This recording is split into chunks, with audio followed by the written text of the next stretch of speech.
নমস্কার বন্ধুরা, চলে এলাম পিঙ্কির রান্নাঘরে। তো দেখো, আজকে মটর দিয়ে তোমাদের একটা রেসিপি করে দেখাবো। মটর দিয়ে ঘুগনি তৈরি করে দেখাবো। তো দেখো, সবুজ সবুজ মটর নিয়ে নিয়েছি এখানে 250 গ্রাম। তারপর দেখো, ছোট ছোট করে আলু কেটে নিয়েছি, একটু আদা নিয়েছি, রসুন নিয়েছি আর পেঁয়াজ কুচি করে নিয়েছি।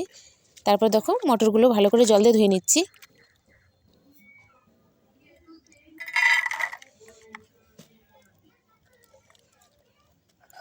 এদিকে মশলাগুলো বেটে নিচ্ছি। আদা, জিরে, রসুন, লঙ্কা সব কড়াই বসিয়ে দিলাম। সর্ষের তেল দিয়ে দিলাম।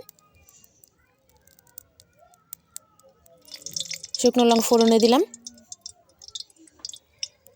গোটা জিরে ফোড়নে দিলাম। পেঁয়াজ কুচানো দিয়ে দিলাম।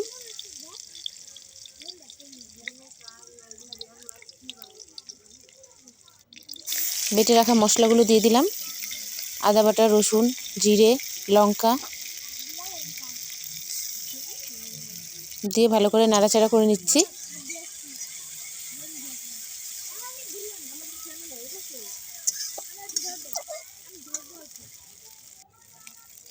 পরিমাণ মতো লবণ দিয়ে দিলাম, হলুদ দিয়ে দিলাম। তো আমার যতটা লাগবে এই ঘুগনিটা রান্না করতে ঠিক ততটাই আমি এখানে হলুদ লবণ দিয়ে দিলাম।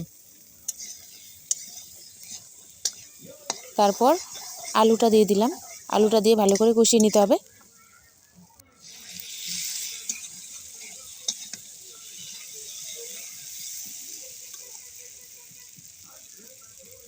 আলুটা ভালো করে কষানো হয়ে গেছে, এখন মটরটা দিয়ে দিলাম।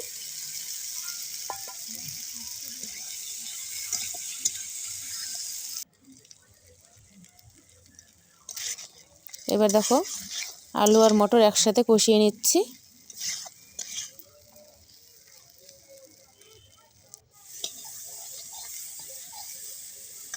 আমাদের কিন্তু আলু আর মটর কষানো হয়ে গেছে। এখন আমরা কিন্তু পরিমাণ মতো ঝোলটা দিয়ে দিচ্ছি।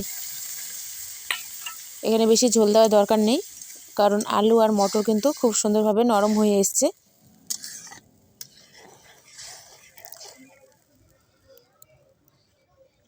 তারপর দেখো, আমাদের ঘুগনি কিন্তু রেডি হয়ে গেছে খুব সুন্দরভাবে। এর থেকে শুকিয়ে ফেললেও ভালো লাগবে না ঝোলটা, আর এর থেকে পাতলা থাকলেও ভালো লাগবে না। তো এখন কিন্তু গরম মশলা দিয়ে নামিয়ে দিলেই আমাদের ঘুগনিটা কিন্তু রেডি হয়ে গেল। আর ভিডিওটি ভালো লাগলে অবশ্যই ইউটিউব থেকে দেখলে সাবস্ক্রাইব করে পাশে থেকো, আর ফেসবুক থেকে দেখলে ফলো করে পাশে থেকো বন্ধুরা। আজকের ভিডিওটা এই পর্যন্তই থাকছে। দেখা হবে নতুন একটি ভিডিওর সাথে।